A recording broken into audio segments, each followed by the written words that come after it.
ॐ अज्ञानतिमिरान्धस्य ज्ञानाञ्जनशलाकया चक्षुरुन्मिलितं येन तस्मै श्रीगुरवे नमः।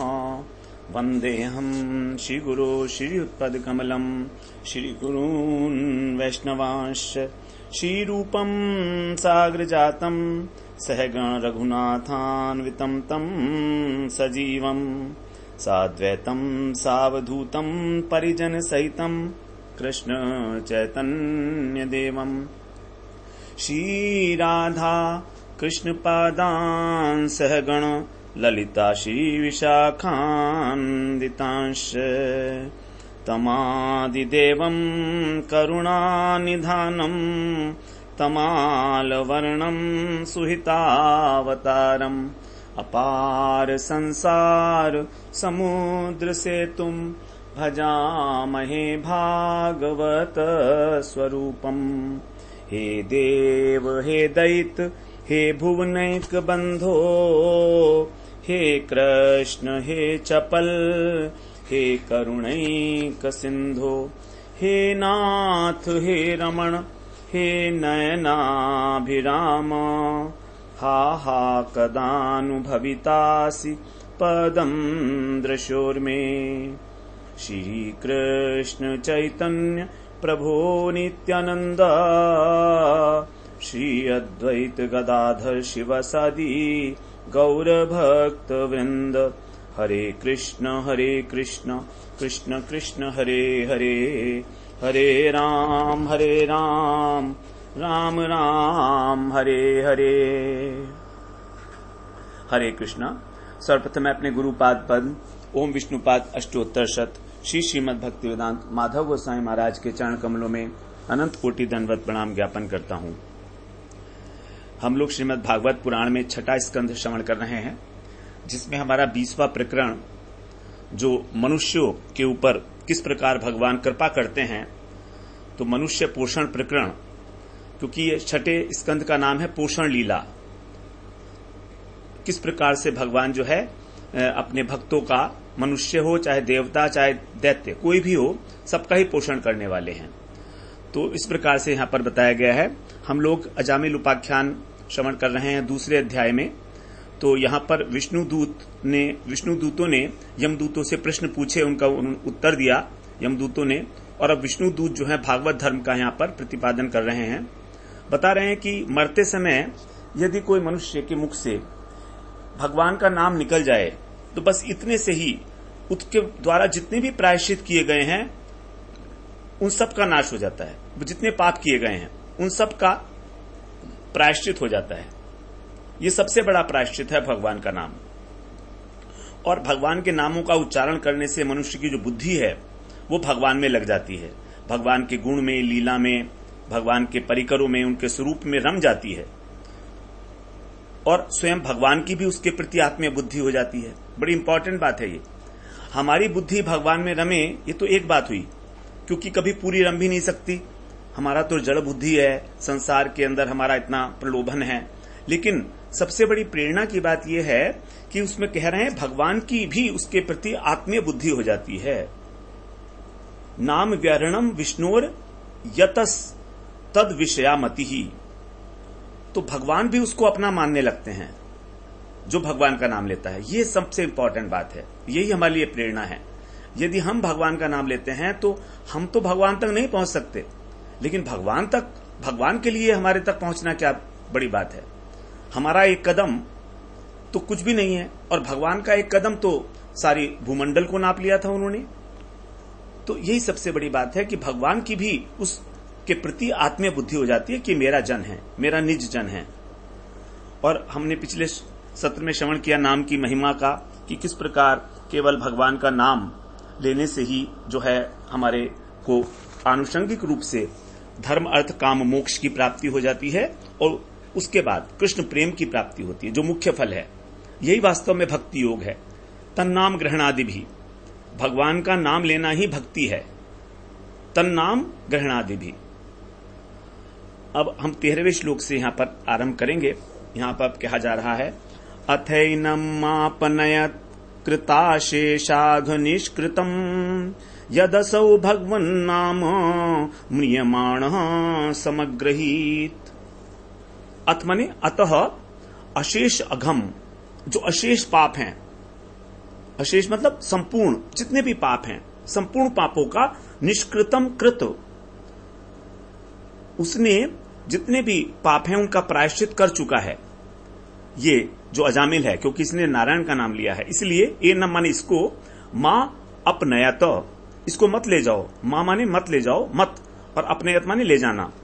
यत असौ, यत माने क्योंकि, असौ माने इसने, म्रियमाण भगवान नाम संग्रहित, मरते समय भगवान का नाम लिया है, इसने सारे पापों का प्रायश्चित कर लिया, क्योंकि मरते समय भगवान के नाम का उच्चारण किया है। तो अब आगे पाप करने की संभावना ही नहीं रही।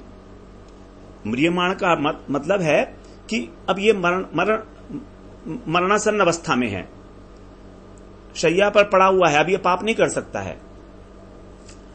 तो हम लोगों ने पिछली बार चर्चा भी की थी कि मरने के समय भगवान का नाम कैसे लेगा कोई व्यक्ति, क्योंकि मृत्यु का क्षण जो है वो तो अंतिम क्षण है। तो इस प्रकार से कैसे संभव होगा ये बात? तो इसके लिए हम लोगों ने बात किया था कि मरते समय का मतलब है कि मरने से पहले जब तक हम नाम ले सकते हैं, कभी भी मरने से पहले तक हम जब तक नाम ले सकते हैं भगवान का, तब उस समय नाम ले ही लेना चाहिए, तब हमें नाम लेना चाहिए। और नामोच्चारण के बाद और मृत्यु के बीच में हमसे कोई पाप नहीं होना चाहिए। नाम लेने के बाद कोई पाप नहीं होना चाहिए, ना तो मन से, ना वचन से, और ना शरीर से। अब शरीर से तो हो ही नहीं सकता, क्योंकि हम लोग मृत्यु शैया पे पड़े हैं। वाणी से भी नहीं होगा, क्योंकि बोलने में भी अब हमारी सामर्थ्य नहीं रही है। लेकिन मन जो है हमारा भी जागृत है, मरणासन्न अवस्था में भी हमारा मन जागृत होता है। तो यदि उसके अंदर विषयों के प्रति कुछ कुबुद्धि हो रही है या आसक्ति हो रही है ना, या हमारे मन में किसी के प्रति कोई दुर्भावना है, तो वो आसक्ति है, तो ये भी एक प्रकार का पाप हो गया। ये बड़ी सूक्ष्म बात है, ये भगवान का नाम अंतिम समय में लेना। तो यदि किसी प्रकार का वाचिक, शारीरिक और मानसिक पाप नहीं हो रहा है, तब सद्गति होने में कोई शंका नहीं रही। और यदि पाप हो रहा है तो इसका मतलब ये मानना पड़ेगा कि हमने नाम प्रभु की अवज्ञा की है, अपराध किया है उनके चरणों में, तो ये नामापराध गिना जाएगा। और नामापराध होने से क्या होता है कि हमारे जितने भी पाप खत्म हुए थे, अशेष पाप, वो सारे के सारे दोबारा जागृत हो गए, हमारे सर के ऊपर हावी हो गए, क्योंकि हमने नाम की अवज्ञा कर दी। नाम के बाद भी भगवान का पाप कर दिया, नाम के बाद भी पाप करने से नाम की अवज्ञा हो जाती है। इसीलिए अब आगे 14वें श्लोक में बोल रहे हैं, सांकेत्यम परिहास्यम वा स्तोभम हेलनमेव वा वैकुंठ नाम ग्रहणम अशेषागहरम विदुः। बड़ा इंपॉर्टेंट श्लोक है ये, सिद्धांतिक श्लोक है। विदु का मतलब है जो विद्वान लोग हैं, जो वो विद्वान लोग हैं वे ऐसा कहते हैं, इस बात को जानते हैं। वो क्या जानते हैं कि सांकेत्यम, संकेत में अर्थात किसी दूसरे अभिप्राय से संकेत करते हुए हमने भगवान का नाम ले लिया।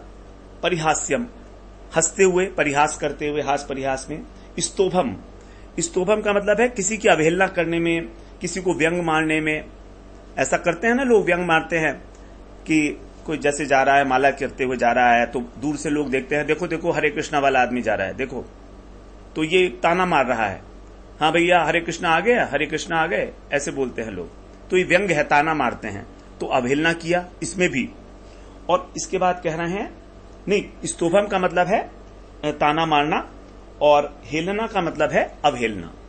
तो स्तोभम का एक और अर्थ भी है।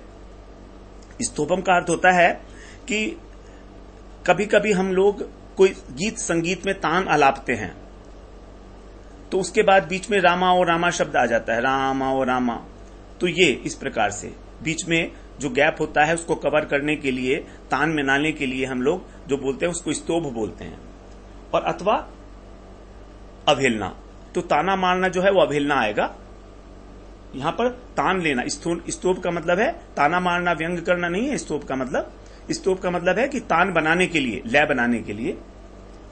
तो वैकुंठ नाम ग्रहणम, यहां पर वैकुंठ का अर्थ है भगवान, क्योंकि वैकुंठ के जो अधिपति हैं वो भगवान हैं, तो उनको कहा भगवान का नाम।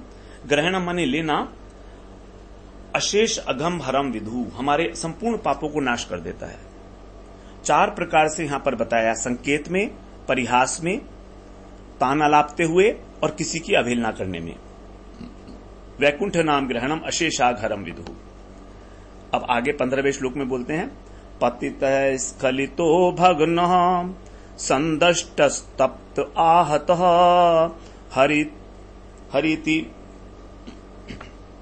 हरीति अवशेन आहा पुमान रतियात ताम। अब यहां पर कह रहा है कि पतित तो हमारे गिरते समय, स्खलित हमारे फिसलते समय, भग्न माने हमारा जो कभी कभी अंग भंग हो जाता है, कोई चोट लग जाती है, और संदष्ट है, यदि कोई हमको डस ले, सांप है, बिच्छू है। तप्त माने जलने पर, आहत माने घायल होने पर, अवशेन माने विवश होकर। 6-7 प्रकार से बताया, गिरते हुए, फिसलते हुए, अंग भंग होते हुए, डसने पर किसी जंतु के द्वारा, जलने पर और घायल होने पर, और विवश होकर भी। हरि इति, हरि इस प्रकार आह माने यदि उच्चारण कर लिया गया तो पुमान वह पुरुष जो है यातनाम न अर्हति, जो यातना है यम की, यमराज यमलोक की, उस यातना का पात्र नहीं रह जाता, वो उसके लिए अयोग्य हो जाता है, उसके अब योग्य नहीं रहा। अर्हति माने योग्य होना। तो अब उसको किसी भी प्रकार की कोई चिंता नहीं, क्योंकि भगवान का नाम लिया है उसने, उससे भी भगवान सारे पापों का नाश हो जाता है। चाहे पतित हो, चाहे स्खलित हो, विवश हो, विवश हो के करते हैं। कई बार किसी को धिक्कारना भी होता है तो भी राम बाम, तो इसका मतलब यही हुआ कि यदि किसी को कुछ घृणा भी करनी है तो राम नाम कहो, कृष्ण कृष्ण कहो।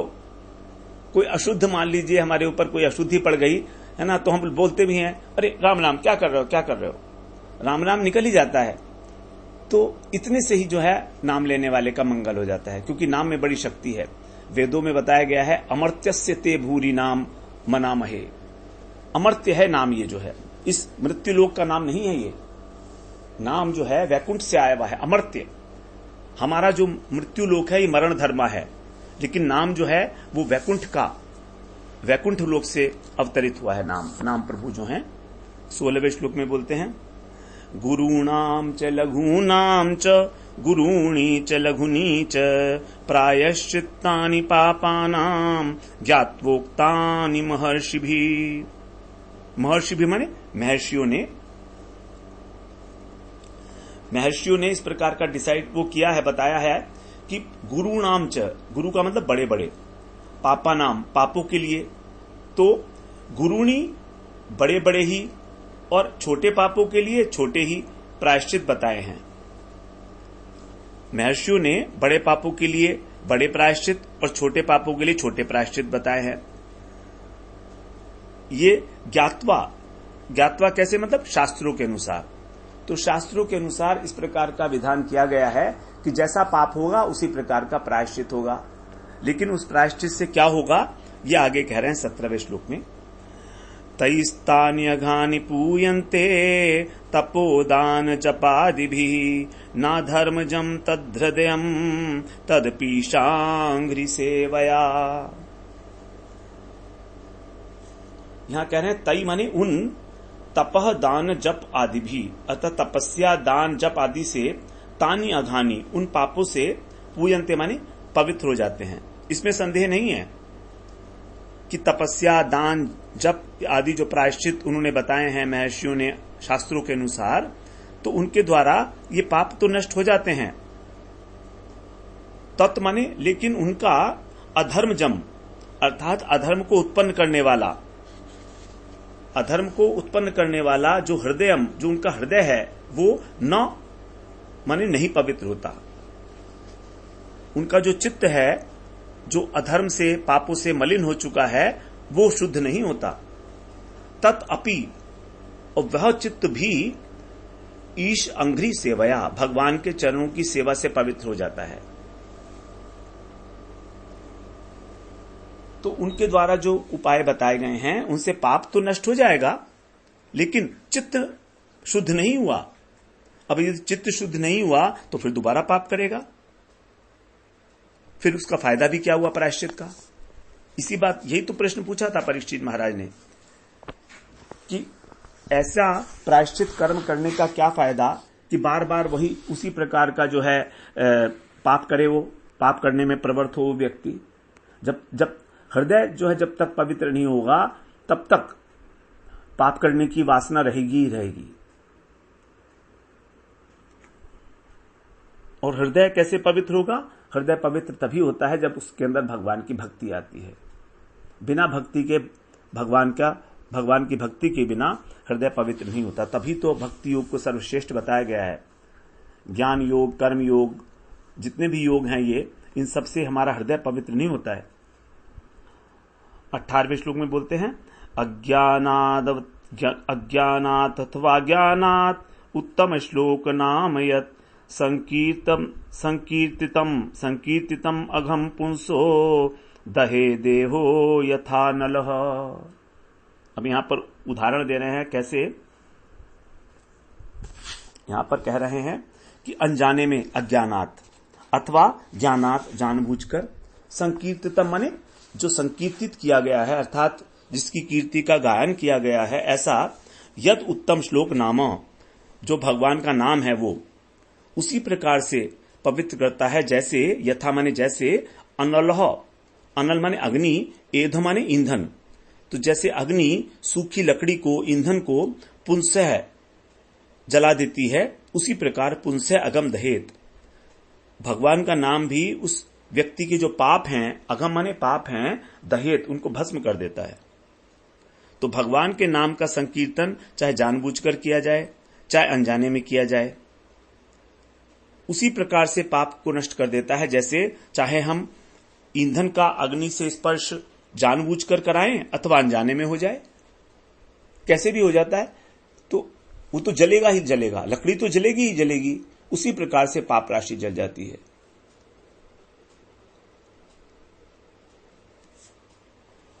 अब आगे कहते हैं 19वें श्लोक में, यदा गदम वीर्यतमम उपयुक्तम यदृच्छया अजानतोप्यात्मगुणम कुर्यान् मंत्रोप्युदाहृतः। यथा वीर्यतमम, जैसे वीर्यतमम माने बहुत शक्तिशाली, जैसे बहुत शक्तिशाली, अगध का अर्थ होता है औषधि, तो जैसे बहुत शक्तिशाली औषधि अथवा अमृत, यदृच्छया माने यदि ले लिया जाए सौभाग्य से अकस्मात, अजानतः अपि अनजान में भी, तो उसको उपयुक्त माने उपयोग करने पर आत्मगुणम कुर्यात, वो अपना गुण करती ही है। कुर्यात माने करना चाहिए, वो करती ही है। तो यदि किसी ने अनजाने में भी अमृत पी लिया तो वो अमृत पीने वाले को अमर कर देगा, अपना गुण दिखाएगा अमृत। मंत्र अपि उदाहरत, ऐसे ही मंत्र जो है वो भी उच्चारण मात्र से अपना प्रभाव कर देता है। तो अनजाने में भी यदि भगवान के नाम का उच्चारण कर लिया मंत्र के रूप में, या भगवान का नाम ही, यहां पर मंत्र का अर्थ जो है नाम ही लेना पड़ेगा, क्योंकि नाम के अंदर ही जब हम चतुर्थी विभक्ति लगा देते हैं और उसमें बीज लगा देते हैं, बीज मंत्र, तो वो मंत्र बन जाता है उसी देवता का। जैसे ओम नमः शिवाय, तो शिवाय में चतुर्थी विभक्ति हो गई और ओम लगा दिया, ये बीज हो गया। इस प्रकार से तो नाम ही मुख्य है। तो यहां पर कहने का तात्पर्य यह है कि जो किसी भी वस्तु की शक्ति होती है अपनी, वही काम करती है। किसी भी वस्तु की शक्ति, चाहे वो जानबूझकर लें अनजाने में लें। अब डॉक्टर हमको दवाई लिख कर देता है, हम तो कुछ जानते नहीं है उसमें क्या शक्ति है, लेकिन तो भी लेते हैं विश्वास करके। विश्वास ना भी करें तो भी काम करेगी ही करेगी वो तो दवाई तो इस प्रकार से भगवान का नाम भी जो है यदि अनजाने में भी उच्चारण करेंगे तो ही अपना प्रभाव डालता है। और यही शास्त्रों का निष्कर्ष है। सभी शास्त्रों में इस बात की चर्चा की गई है, क्योंकि पाप करते हैं हम, इसका डिसीजन कौन करता है, इसका निर्णय कौन करेगा कि हमने कोई पाप किया है? शास्त्र करेंगे। शास्त्र ने देखा है पाप को, शास्त्र बताते हैं कि ये पाप है और ये पुण्य है, तो उसका जो पाप का स्वरूप है वो जाना जाता है शास्त्रों के द्वारा। तो इसका मतलब ये हुआ, पाप अगर शास्त्र को नहीं मानते तो पाप को भी नहीं मानेंगे। अब विदेशों में क्या होता है, वहां पर शास्त्र मानते नहीं है तो वहां पाप और पुण्य है ही नहीं कुछ भी, वहां तो सबको जो ठीक लगे वो अच्छा है। तो क्योंकि हम पाप को शास्त्रों के संदर्भ से जानते हैं, तो अब शास्त्रों के उपाय से ही पाप की निवृत्ति भी होगी, और किसी उपाय से तो होगी नहीं। यदि हम सोचे कि हम अपने हिसाब से कुछ करके उस पाप से मुक्त हो जाएंगे, वो तो होगी नहीं, क्योंकि शास्त्रों ने हमें बताया है कि ये पाप क्या है। तो शास्त्रों में नहीं हमें बताया उपाय है कि जो सर्वश्रेष्ठ उपाय है वो है भगवान का नाम। इस प्रकार से हमें समझना चाहिए कि ये गुर है, ये बहुत बड़ा सूत्र है एक, कि जितने भी साधन हैं, जितने भी अभ्यास हैं, वो सब अपनी शक्ति से किए जाते हैं। प्रायश्चित जो है वो अपनी शक्ति से किए जाते हैं, इसलिए वो उतना ही कल्याण करते हैं जितना हमें अंदर शक्ति है। हमने यदि मान लीजिए कोई प्रायश्चित बताया गया और यदि हमने अपनी शक्ति के अनुसार उसका पालन किया, तो जितनी अच्छी प्रकार से पालन करेंगे उतना ही वो पाप का प्रायश्चित होगा। लेकिन भगवान के नाम की विशेषता क्या है कि ये हमारे साधन, हमारी शक्ति के ऊपर निर्भर नहीं है।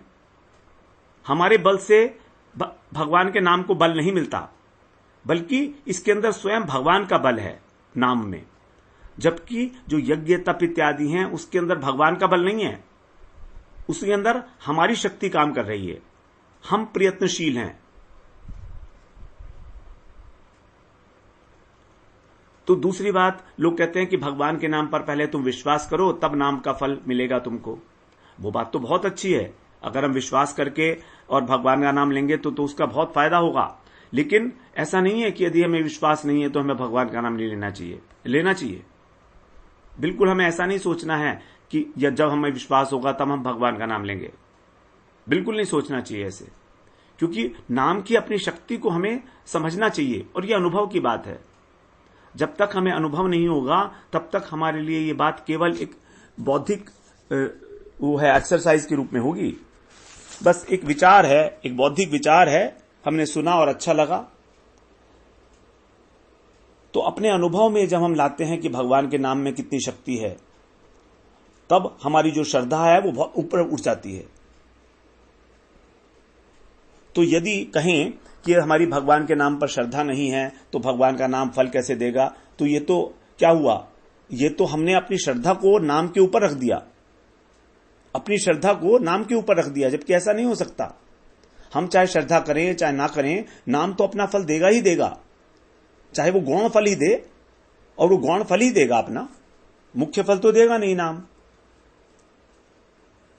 तो इस प्रकार से हमें निश्चित रूप से समझना चाहिए कि हमारे मुख से जो भी राम, कृष्ण इत्यादि, नारायण, जो भी शब्द निकल रहे हैं भगवान के नाम के, उससे हमारी उच्चारण मात्र से हमारी जन्म जन्म की राशि जो है वो नष्ट हो रही है।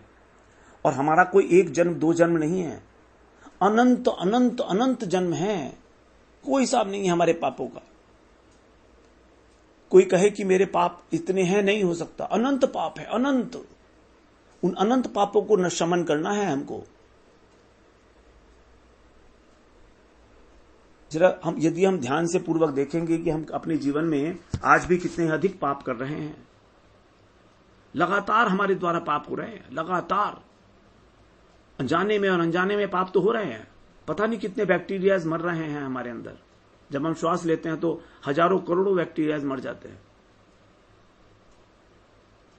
जो छोटे छोटे कीटाणु होते हैं सब।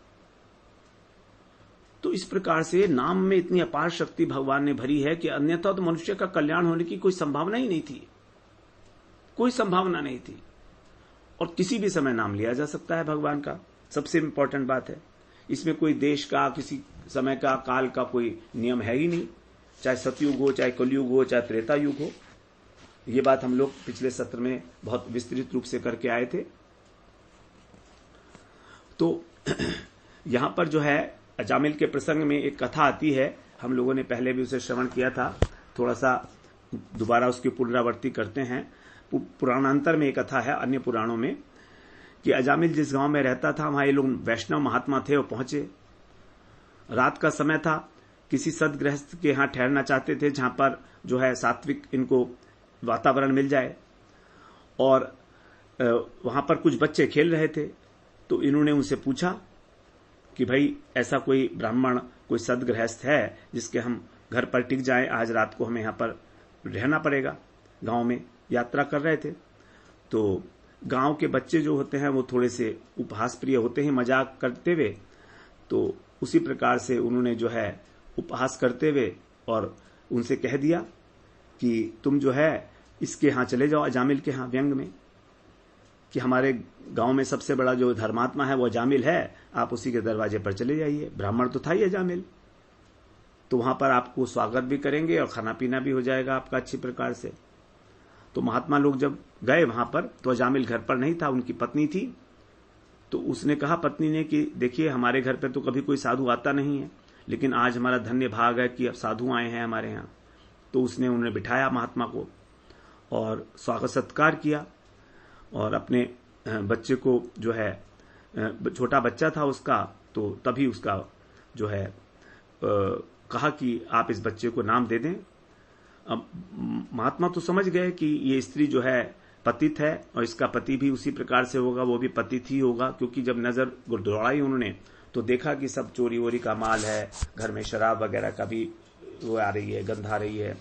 तो उन्होंने सोचा कि आए हैं अब इसके घर में, तो महात्माओं का तो स्वभाव ही होता है पर दुख दुखी, तो ठीक है इसका कल्याण तो होना ही चाहिए। दया आ गई उनके मन में और बच्चे का नाम कह दिया कि नारायण ही रखना।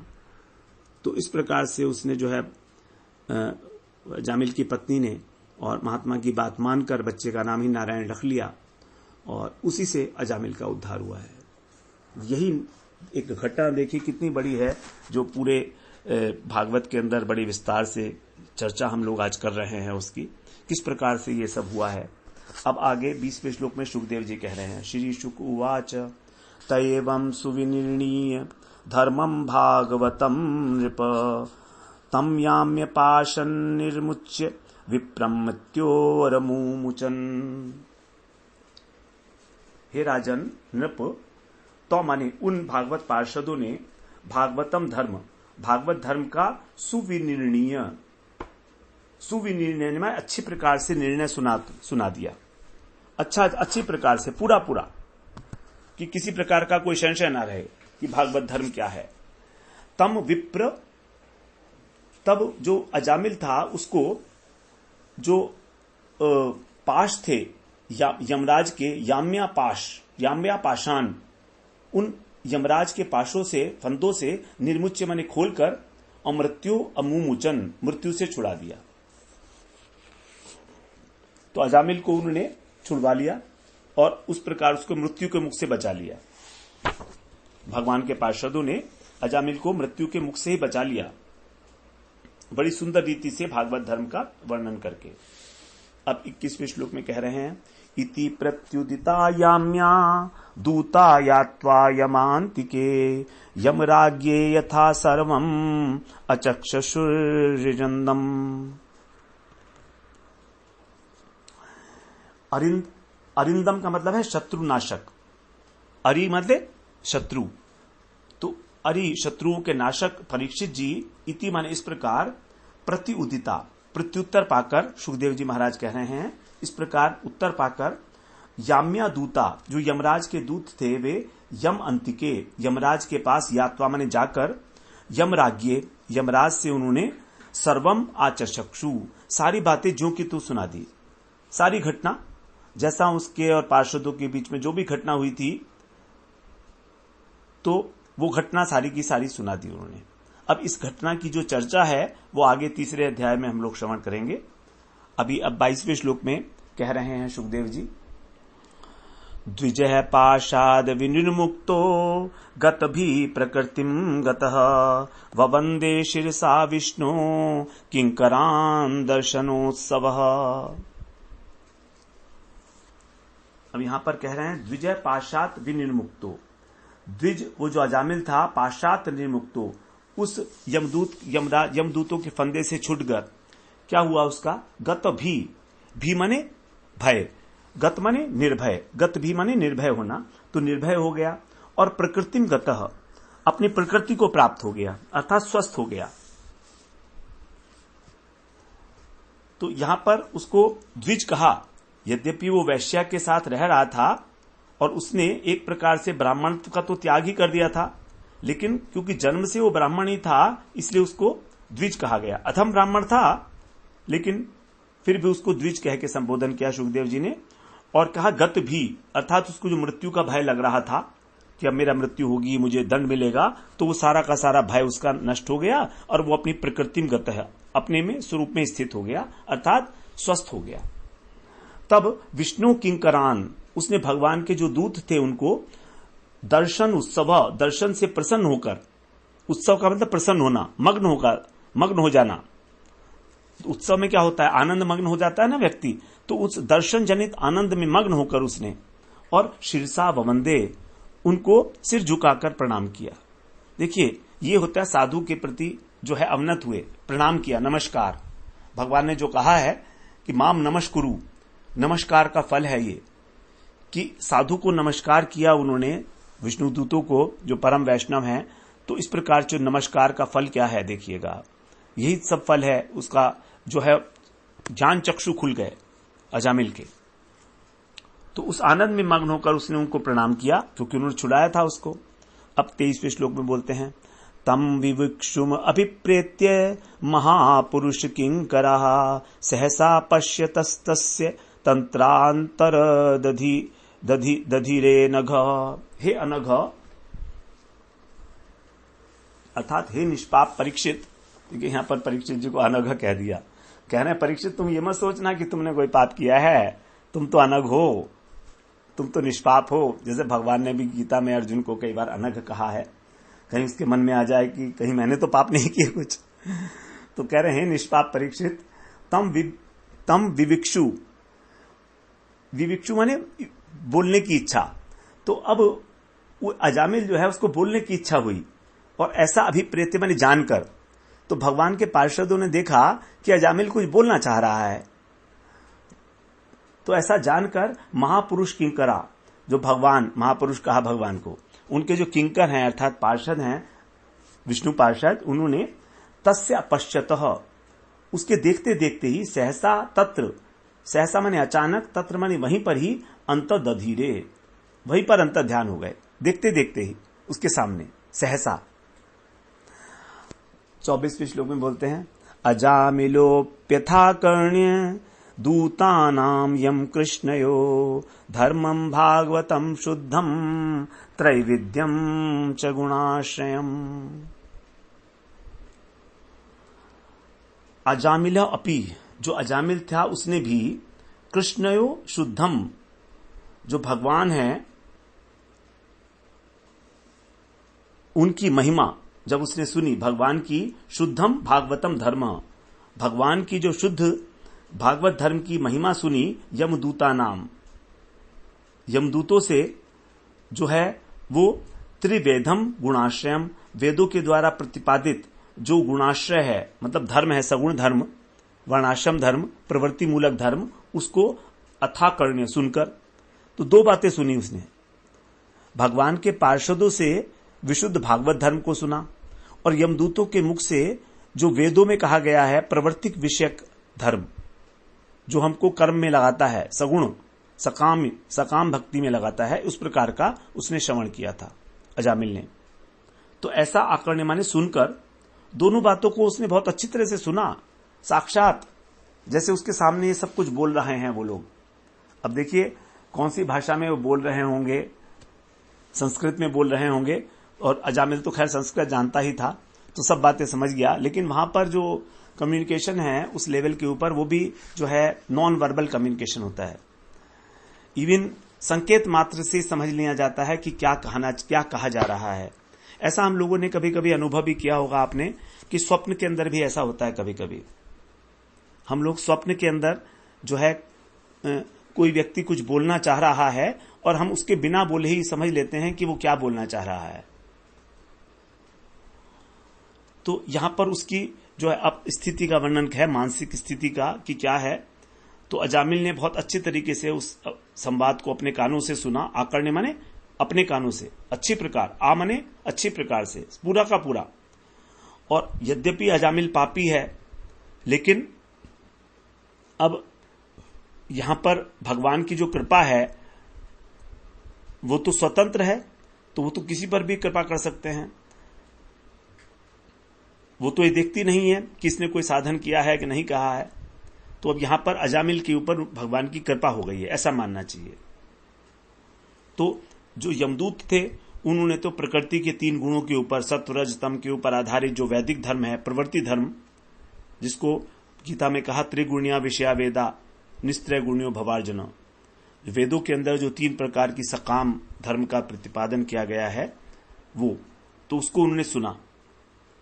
ये गुणाश्रित धर्म है, गुणों के ऊपर आश्रित, प्रकृति के, सात्विक, राजसिक और तामसिक, क्योंकि प्रत्येक व्यक्ति अपने गुणों के अनुसार ही कार्य करता है और उसी के अनुसार वो फल भोगता है। तो ये तो प्रकृति मार्ग वाला, प्रवृत्ति मार्ग का एक व्यवस्था, एक रास्ता है प्रकृति धर्म, वैदिक धर्म। और जो शुद्ध भागवत धर्म है वो निर्गुण है, उसका उद्देश्य केवल भगवत प्रेम है, कृष्ण प्रेम है। तो भगवान के दूतों के द्वारा ये वाला मार्ग बनाया गया। तो अब दोनों मार्गों को सुनकर, दोनों धर्मों को सुनकर वो समझ गया कि कौन सा ज्यादा बलशाली है। भागवत धर्म बलशाली हुआ क्योंकि विष्णु दूतों ने आकर उसकी रक्षा की। तो उसको ये बात समझ में आ गई कि जीवन का उद्देश्य क्या हो सकता है। अब आगे 25वें श्लोक में बोलते हैं, भक्तिमान भगवत्याशु महात्म्य श्रवणाधरे अनुतापो महानासीत स्मरतो शुभमात्मनः। यहां पर कह रहे हैं कि जो अजामिल है वो उसने हरे महात्म्य भगवान की महिमा श्रवणात्मा ने सुनने से भगवती आशु भक्तिमान, उसको भगवान में शीघ्र ही भक्ति उत्पन्न हो गई, वो भक्तिमान हो गया। तो जिसके पास बुद्धि होती है हम उसको कहते हैं बुद्धिमान, उसी प्रकार से जिसके हृदय में भक्ति है उसको कहेंगे भक्तिमान। तो भगवान हरि की नाम की महिमा सुनने से वो भक्तिमान हो गया तुरंत, शीघ्र, आशु माने तुरंत। आत्मन है अशुभम, और अपने पापों का स्मरता माने स्मरण करके उसको महान अनुताप आसीत, महान अनुताप हुआ, पाश्चाताप होने लगा कि देखो तो मैंने अपना सारा जीवन ही इस प्रकार से लगा दिया, सारा जीवन और पाप के अंदर, और भगवान के नाम की कितनी महिमा है कि साक्षात भगवान के पार्षदों के दर्शन हो गए मुझको और मुझे जीवन दान मिल गया। तो भगवान में उसकी भक्ति हो गई। इसका मुख्य कारण यह है कि वो मूलतः सदाचारी ब्राह्मण था, वो वास्तव में भक्त ही था। हम लोग ये श्रवण कराए हैं पहले, ये नहीं है कि भक्त नहीं था वो इसलिए भक्ति हो गई उसमें। यदि कोई पहले से सदाचारी नहीं है तो हम लोग तो रोज भगवान का नाम सुनते भी हैं, लेते भी हैं, तो भी हमारी भक्ति नहीं हो रही है, तो भी नहीं हो रही है। कारण क्या है कि वो तो जो है बचपन से, आरंभ से ही सदाचारी ब्राह्मण था। एक घटना विशेष के कारण वो पाप में लिप्त हो गया था। तो मूलतः भक्तिमान ही था, लेकिन कुसंग के कारण उसकी भक्ति, उसका ब्राह्मणत्व जो है वो दब गए थे। जैसे अंगारे के ऊपर धूल पड़ जाती है तो अंगारा तो रहता ही है ना, धूल को हटाओ तो फिर अंगारा दहकने लगता है। तो उसी प्रकार से जब उसकी भक्ति जागृत हो गई, सोई हुई, तब फिर उसको अपने किए गए पापों को बड़ा पश्चाताप होने लगा। पाश्चाताप, ताप का मतलब है दुख, और पाश्चात अर्थात गलती करने के बाद जो ताप होता है उसको बोलते हैं पश्चाताप। और ये पश्चाताप जो है पाप को नष्ट करता है। पश्चाताप जो है बड़ी इंपॉर्टेंट चीज है। अब आगे जो है हम लोग 26वें श्लोक से 26 से लेकर और 29 तक श्रवण करेंगे कि किस प्रकार वो अपने को ही धिक्कार रहा है। पश्चाताप का क्या स्वरूप है, अपने को धिक्कारना, तो किस प्रकार से उसने अपने को धिक्कारा, ये हम 26वें श्लोक से श्रवण करते हैं। वांछा कल्पतरुभ्यश्च कृपा सिंधुभ्येव च पतितानां पावनेभ्यो वैष्णवेभ्यो नमो नमः।